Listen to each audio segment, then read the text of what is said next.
Hi everyone, in this lesson we're going to introduce something called the confidence interval. The confidence interval is something in addition to statistical significance and effect size that is useful in that it gives us more context to the statistic that we've calculated. Now, they work for all sorts of statistical tests. However, we're going to focus on applying it to just an independent samples t-test because that's the thing we've been covering. So if you've not been following these videos in sequence, again, some of the numbers I'm going to refer to were calculated in earlier videos. So I recommend you go back and watch those. However, if you're just needing a refresher or an introduction to the concept, this will still be helpful. Okay, so a confidence interval is two numbers that give us basically a good idea of just how accurate our statistic that we calculated is. Or in this case, as we're going to do a mean comparison, right? We're doing a mean comparison, and we're going to calculate confidence intervals for the mean difference that we calculated. You can actually calculate confidence intervals for some other properties of a statistical test. We're going to focus on the mean difference. So basically what we're doing here is we're saying, we found a mean difference with our red pamphlet, green pamphlet groups little scenario of negative 2.26. In other words, we found that the means were that different from each other. Now, that was just using these samples, right? Who's to say whether if I tested the entire population of the world in which I was really interested, that is the mean difference I would still find, right? That would actually be weird. You wouldn't expect to find it exactly negative 2.26. That'd be nice because that means we were right on the money with our estimation, but it's unlikely, right? Because there was a lot of noise in our data. People varied. They had standard deviations, meaning that people weren't all the same in their measures. So we use that information essentially to help us get an estimation at just how close we probably got to our estimation of the mean difference of negative 2.26. Okay, it's very interesting and helpful information because it gives us an idea of how accurate our estimation of the mean difference is. So let's see how this works. Here's the equation for a confidence interval. It looks like a lot. We're going to take this one step at a time and it's going to be just fine. In fact, we've already got all of this stuff. We just put it in a new combination here, and then we just work out the math. So let's start over here. This is just saying the 95% confidence interval equals all this stuff. Why I chose 95% confidence interval is because you actually can't get to 100% confidence unless you have the entire population measured, right? Then you could say something because I could say I measured literally everybody who could fit in this population, and so this isn't an estimation anymore. It's exact, right? But in this case, we have a sample, so we're allowing essentially a 5% chance that we're getting it wrong, just like in statistical significance. Now, that really, the 95% choice affects really only the critical t-value that I use here. The critical t-value really quickly is, of course, that value that we found in Appendix B, if it's in my textbook, but it's using that critical t-value. You can also Google a table of critical t-values as I've talked about. So it's using that exact value for this particular sample size that we have, or the corresponding to the degrees of freedom that we have for this test. So that'll go there. But let's back up here. So this, again, as you can see, is the mean of group 1 minus the mean of group 2. We already had that, right? We had the difference between group 1 and group 2. I just showed you as negative 2.26, if I'm recalling correctly. And so that's because that's our starting point. We say, well, listen, we have no reason to think that what we got was too high or too low. We have no reason to suspect that that's what we got. So we start with that as the middle point. Then we say, let's add to that and subtract from that this stuff, right? Okay, the pooled standard deviation we already talked about in a previous video, right? You calculate that. It's built into the t equation anyway, the independent samples t equation. And this, of course, was the last portion of the t equation, except we didn't take the square root yet. We took the square root after we had multiplied it by the squared pooled standard deviation, I suppose. Anyway, but it's fine. It's the same thing. It's the reciprocals of the respective sample sizes of your two independent samples, right? So of course, n sub 1 in this case was 7, n sub 2 in this case was 6. Anyway, so we're going to take the square root of those, multiply that by the pooled standard deviation, multiply that by the critical t-value that we found in Appendix B, and then whatever that sum is, we're going to add and subtract from the mean difference. So there are a few steps here, but we're going to walk through it. So let's apply this to the data that we actually have using our little scenario of the red pamphlet and green pamphlet. Okay, so here's the equation again, just for reference. And our data looked like this, right? We had a mean from group 1 of 4.57. That was the score, the mean score on their knowledge quiz for the fire safety. And same thing for the group that received the green pamphlet. The average was 6.83 points. Then the critical t-value that I had from Appendix B, because we had 11 degrees of freedom, was 2.201. Okay. Again, please see the previous videos if you're not sure where I'm getting these numbers. And then, of course, our pooled standard deviation, which we had calculated before. You can go back 1 or 2 videos. We go through that again. 1.55. Now, of course, as I said, our sample size from group 1 was 7. Sample size from group 2 was 6. Therefore, I'm going to divide 1 by 7 and then add that to 1 divided by 6. All right, so now we carry on with the math. Here's how that looks. The first thing I need to do using the order of operations, of course, I can go ahead and subtract that from that. And then we do exponents first, which in this case also includes taking the square root. But within the square root, it's sort of implied that there are parentheses around these. So I'll take 1 divided by 7 and 1 divided by 6. I then add those together to get 0.3095. And of course, the difference here, as I said before, was negative 2.26. So I haven't touched this or that, and I'm still working on this. So again, I'm going to do the square root here. The square root of 0.3095 is 0.56, and I didn't change anything else. So everything's all the same. This is the only step that's different. Now I can multiply, and in this case, it doesn't matter the order in which I multiply this. 2.201 times 1.55 times 0.56 will get you the same as anything else, any other order in which you would multiply those. So of course, if I do that, I multiply these three together and I get 1.9. I rounded 2 decimal places generally just for fun, and negative 2.26 of course remains that. So now what we do here is we're going to both, as you can see, add 1.9 to negative 2.26, and we will subtract 1.90 from negative 2.26. However, I think it makes a lot more sense to simply remove this negative sign, because think about that. This is saying the difference between the two means was negative 2.26. Can you have a negative difference exactly? We're not really concerned over the direction here, right, of which one was bigger than the other, just to know which group was bigger than the other, right? And so actually it makes it a little more confusing to leave the negative sign in there and say we had a negative difference. So I just removed that sign, and it actually makes it easier to interpret. However, it's not incorrect to leave it in there.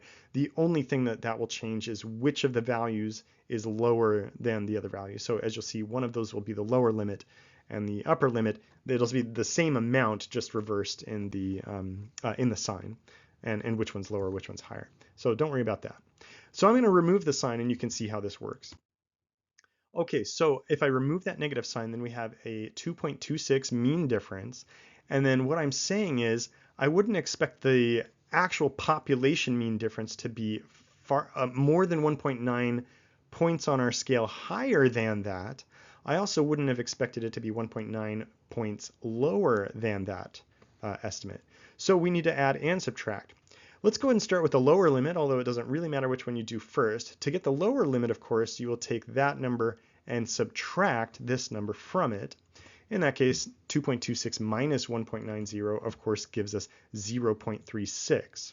Okay, so now in words, what I'm saying here is I wouldn't expect, I can say with 95% confidence that the true population mean difference, that's what we had here, probably was no smaller than 0.36 points on our fire safety knowledge scale, right? In other words, what I'm essentially saying is if I were to do this same study with new samples 1,000 times, with the same sample sizes and everything, same degrees of freedom, if I were to redo this, drawing from the same population, random, everything else is the same, I probably wouldn't ever find not ever, I wouldn't find a mean difference smaller than 0.36 except for less than 5% of the time. Well, I'll say 5% of the time or less, right?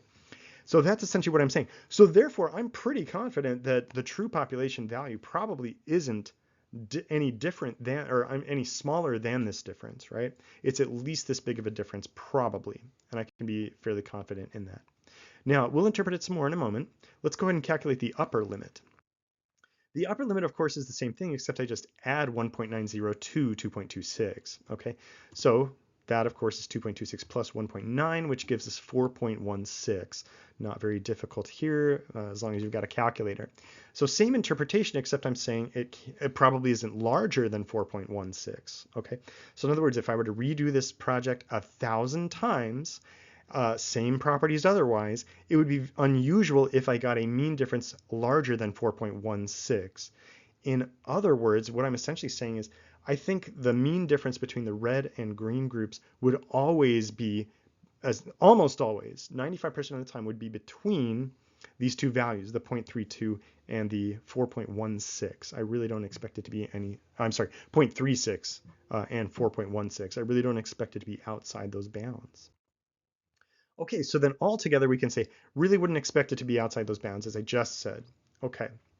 Yeah, so if I could actually look inside a crystal ball and say, what is the true difference in fire safety knowledge for people who might have received the green pamphlet and might have received the red pamphlet?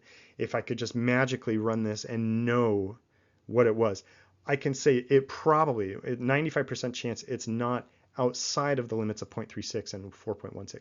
Now, who cares about that? A couple of things we know about that. The closer these values are together, the more accurate it is, essentially. The more accurate of an estimation our mean difference was. And then, of course, the opposite is true. The farther away these two values are, the less accurate our prediction was of the mean difference. In other words, the more noise there was in our sample, or samples in this case. So that's important to know. However, also, it gets at just how close we got to a mean difference of 0. Now, this is something interesting too. It's a nice little thing built into our confidence intervals. So as we get closer to a 0 value, the closer we got to not having statistical significance, because we'd be saying there's more than a 95% chance that the true mean difference actually is 0. So maybe they're not as different as we thought, right? Now, we'll get to that just in a second. I'll show you a visual of that. But we write this, we summarize this finding as 95% CI, standing for confidence interval, and then we use brackets to say 0.36, that's of course the lower limit, comma 4.16, which is the upper limit. So if you ever see that in a publication, that's what that's referring to as the confidence intervals. It's saying our best estimation of the true mean difference in the population is between these two realms. Okay, so as I said, we can also explain the statistical significance using just confidence intervals. Let me show you in a graph of how we do that.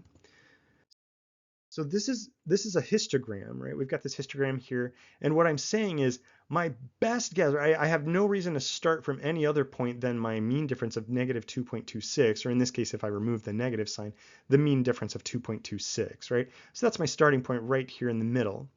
And what I'm saying is, given the noise in my sample, or the variation in my sample would be more accurate, my best guess is that if I were to redo this same test 1,000 times using the same, or even 1,000,000 times, right, all that kind of stuff, I would keep finding mean difference values between this and this, the 0.36 and the 4.16. So it'd be weird if I got a mean difference that was much higher than 4.16, not impossible, but weird. And it'd be weird if I got one lower than 0.36, a mean difference, okay? Now what I'm saying is, so it's unlikely that there was no mean difference, truly. Therefore, that suggests statistical significance in and of itself, right? So it's almost as if I didn't need to run the independent sample's t-value to still find this. However, the independent sample's t-value is still important for things like other interpretations, and you can also run confidence intervals for just the t-value. However, I think it makes more sense to do the mean difference, especially in an independent samples t-test. So if we did a different test and there were the limits, the lower limits and upper limits, the distance between those included the value of 0. In other words, we had a negative number as the lower limit and a positive number as the upper limit. That would suggest we did not have statistical significance in our mean differences, and therefore our t-value also would not have been statistically significant, at least at the 95% interval. Okay. So if the take-home message is, if the range of those confidence intervals includes 0, then we cannot state that we have a statistically significant difference between our two independent means, okay? Because there's more than a 5% chance that the true mean difference is 0. Okay, therefore, all we have to do is look at the brackets. So let's actually practice this right now. Again, I'll introduce these and then you pause, think about it, and then come back. So if I had a 95% confidence interval that included these, the lower limit's negative 2.14, the upper limit's 3.12, is it statistically significant? And of course the answer is no, because there's a 0 within the range, right? Between -2 and +3 is a 0. There's 0 in there. So therefore, there's a chance that there's a higher than 95% chance that it could have been an actual true population value of 0. Now, what about this one? 32.17 and 33.21. Of course, the answer is yes, this is statistically significant because there's no 0 between those two numbers of 32 and 33. Therefore, it's statistically significant. All right, so this is just a nice little measure to help us know a little bit more information about our statistic, about our mean differences, and to know just how accurate we were, how close we got to the true population value, and give us a little more confidence, hence confidence intervals, in what we're telling our readers and the people who are consuming our research. Okay, that's essentially it for t-tests so far. We're going to start talking about some new stuff very soon. The next thing I'm going to introduce to you, however, is something called statistical power, which is very important. We'll get into that next time. I'll see you then.